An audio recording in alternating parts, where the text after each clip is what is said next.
This is easy for me because I love you guys and we know each other. And so this is cake. So we've done this. I feel like every time we also talk to you, you're on this couch. Is that your casting couch? Yeah. I swear every time we talk to you guys, it's like that's your spot. Whose house is that again? It's me and Bruce. That's right. And Adam used to live here too, but then Adam moved out. So he grew up, is what you're saying. Adam grew up and moved out. Hmm. That place looks nice. You guys are rich. We are not rich. Are you guys still doing the same? You guys are still doing the same side hustle shit, right? Yes, we are still doing the same side hustle shit. And then I've added on a little bit of side hustle shit. And I'm trying to sell like stuff on like Poshmark, like especially like some of my old stage clothes, because I'll buy them and I'll wear them like, and then I'm done and I don't want to wear them anymore. I think that's super smart. I know I always talk to bands. I like talking to you guys because I know you guys understand the side hustle and how that works. And we always talk about like, how do you survive as a band? And it's tough because people think even if you get a record deal, people are just like, all right, I don't have to work anymore. This is it. But it's the furthest from the truth. And in music, there isn't a ton of money, unfortunately, until you get to a certain level. And even when you get to that certain level, everyone has their hands in your pocket. I'll be the first one to tell you.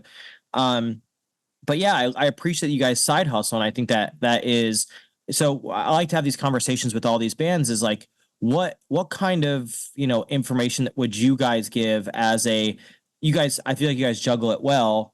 If anybody else is listening to this interview, what kind of inspiration can you give them to keep going on when it's, obviously no money's coming from music, but it's coming from everything else? It's your art. Yeah. I mean, it's your art. So and I guess as a passion, you got to work for your passion. So just keep forging on. And sometimes it's hard, for us, it's the same thing. Like sometimes it's like, oh my God, what are we doing? Like, and then, that one person comes up and they're like, oh my God, you don't even know, you saved my life with this song.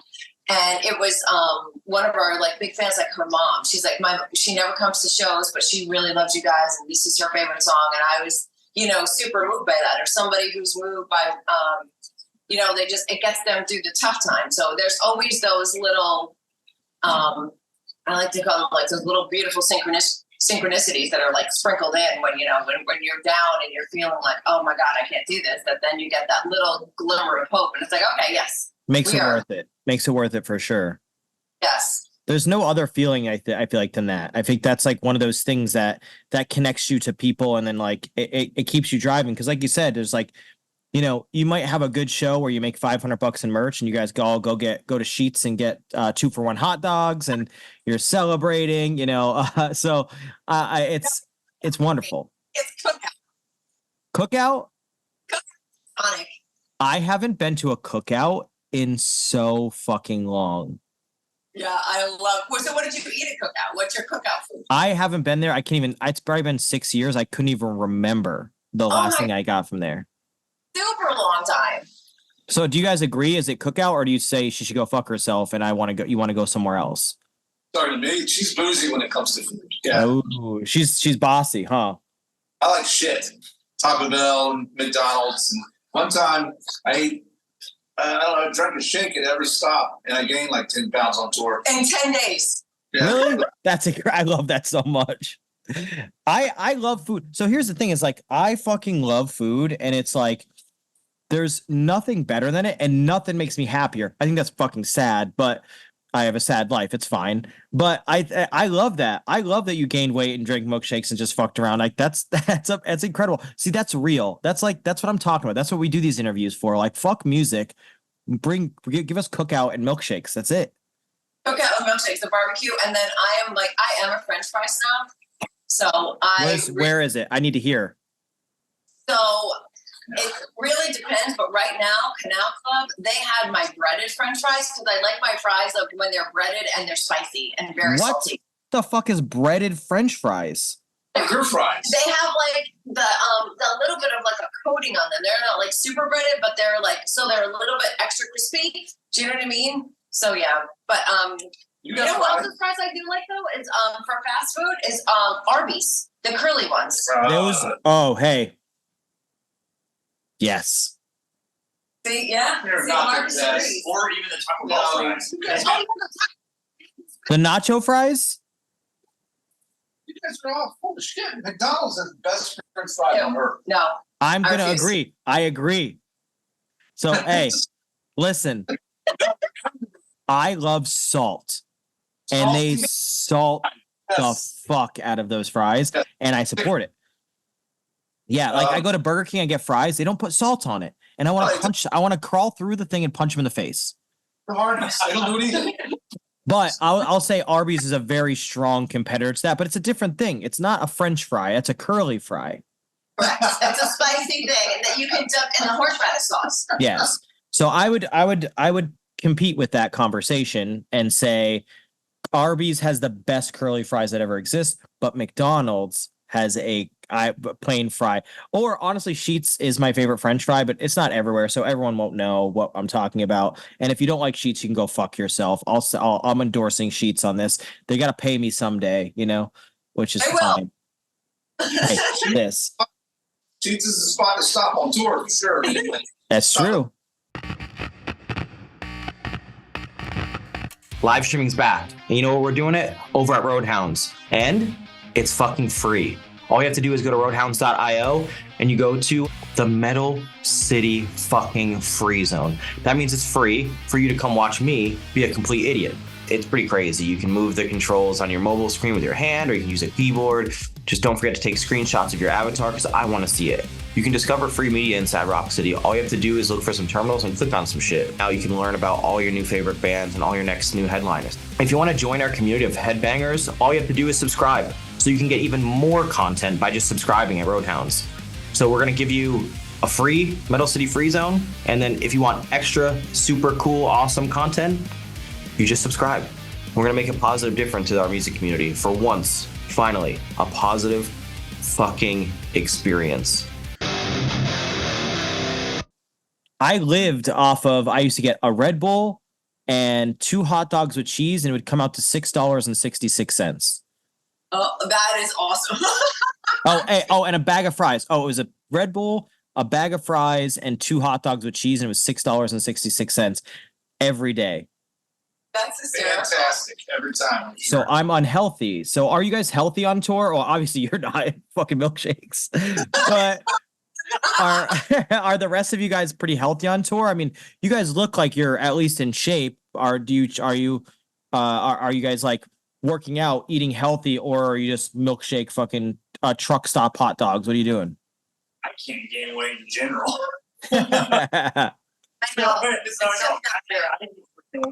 I look at a snack machine, I get fucking gain weight. Like that's just how it is. I do calisthenics, then I do powerlifting, then I eat a lot of fruits and vegetables on top of a lot of red meat, which is not really all that a good thing to do. But my protein intake is ridiculous. I feel like it's per person. Like everyone's always like, oh, I do this. It's like you have to find out what works for you, and then whatever works for you, you just got to go with it. I mean, I think that's so important to be like, if someone goes, you need to do the keto diet, I'm like, well, that doesn't work for me, but this one works for me, or that one works for me. So if you want to eat fucking red meat, eat red meat. Like if you only want to eat French fries, you eat. I was so when I was on my Red Bull French fry and hot dog diet, I actually lost 10 pounds because I was burning so many calories that I could eat 50 hot dogs. I was fucking like running all over the place and like being a fucking dumb entrepreneur, which is a waste of time. But you can eat whatever the fuck you want as long as you do it in moderation. So I'm for whatever the fuck you want to do. Just be healthy. Just don't fucking eat yourself to death, which some days I want to. Yeah, no, and I agree. I love food. So for me, I can't eat before I perform. So I literally cannot eat all day long. That's terrible. It's terrible. So when we go on at 10 o'clock, but what I do is I have protein powder with me. Okay. And I put that in I'll get one of the sugar bombs from Starbucks. So I'll get a venti, and I am a pumpkin spice girl. I mean, so when pumpkin spice goes away, that's fair. But I serve it all year long at my cafe because I appeal to the goth women and men of our era. So all right, enough bullshitting. I think we have to at least talk about music a little bit because I know you guys. I get forced to ask. One, there's 2 things that I have to do is one, my interviews have been too long and they keep yelling at me. They're like, you got to stop talking to people for a fucking hour. And I was like, okay. And two, they're like, you have to talk about things that they have coming out. Cause I never do. You guys know how I am. I don't talk about music because we all know that music is out there and you can find it and this stuff. And I just want to find out what fries you like, but you guys do have a new song coming out and I want you guys to pitch it. I want you to sell me on your new song. So People Pleaser, January 24th. Okay. People Pleaser is, for me, it's like super, super emotional. And it is just about, if you look at the cover art, it's a butterfly that has chains around her. And she's just like sitting on a rock, and on the rock is all the words like from, so it's like about being stressed and being worried and just about being the person that carries the load and how that feels to be that person that is just always trying to make everybody else happy. For me, it really relates to the industry as well, because when sometimes, for me anyway, I've tried to, like, when we look at like some of the feedback from people, we're like, oh, you can go down that road. Oh, maybe we should sound more like this, or maybe we should sound more like this. And this song is about like, no, we're going to sound like what we sound like. And this is kind of the feelings and the emotion behind that. Because, and then of course with real life and the tearing of living, basically two lives, because we have our band life and then you have your other life that actually supports the band life. So, and it's just being torn between those things. Yeah, so I mean, it hits the nail on the head, I think, with most people. And I think naming it People Pleaser is what a name, what a title. It cuts right to the core. I think that's quite amazing. This is a virtual city where metal culture thrives, and to be honest, there's nowhere else like it. So we want to show you what it's all about, and all you have to do is go to roadhounds.io and just subscribe. Are you guys working on a ton of new stuff, or are you just gonna like drip songs once in a while? Well, so we have one more song to release after that one that we did in the studio last year. And then we're going back in the studio in April. Amazing. So we're going back to finish, and then we're going to do 3 to 4 songs, and then we're going to keep pushing them out, the way we do, like once every, well, last year what we did was different. We did like 2 songs in May, and then we did a song in July. But this year we're going to do it more the way we did it prior to that, because we do one like every 2 months. Like every 2 to 3 months, you'll see a new song and a new you gotta feed that Spotify beast, huh? So yes, it works. And we're blessed by Spotify. We really are, because that's part of the side hustle. What you have to do is run the ad, so you drive people to Spotify.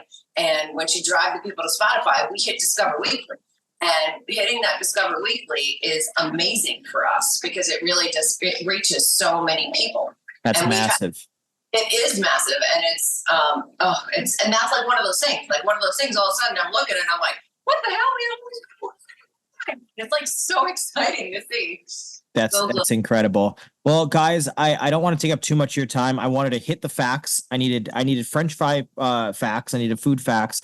I needed facts on your new song. So those are the 3 that I have to keep them short because I get yelled at. But Is there anything else that you guys need to talk about and get out to the world? Go ahead. You have your hand up. Go. I wanted to tell you thank you, because when we put Rainbow on Space Zebra, you kind of threw a little bit of advice, and you were like, man, I really think Suzanne should reach more for this kind of sound, and we did that. Hey, you're welcome. Well, I'll always be honest. Like, I have no issue. Like, I hate when people like suck you off just because you're in a band. Like, there's no room. Like, if I'll be honest and just be like, I think there's different tones you can use with this and that. And it's like, I'm not the type of person that just because you are who you are, I'm going to tell you I like it. I'll tell you right to your face if I don't or don't. And I think that, obviously take my opinion for what it is. I'm glad you took it. I mean, your sound has been evolving. So it's I think you guys are going to do great things coming up. And I think if you stick to the trajectory that you're going and you hustle how you guys are hustling, there's your future is super bright. So, I mean, I always appreciate you guys. You guys support me just as much as I support you guys. And, here's to 2024. Here's to all the puppies. Yes, here's all about. She's been sitting at my feet, and I realized you couldn't see her. Well, now we that's the best way to finish an interview is animals. Puppy, the English bulldog. Always bulldogs. That's it. Go to roadhounds.io and come hang out with me in the metaverse while we watch live shows, we go through stores, maybe we'll give away some guitars, some drums, maybe some free root beer. Doesn't matter. Whatever you want, we're going to give it away. Go to roadhounds.io and subscribe now. Come hang out with me.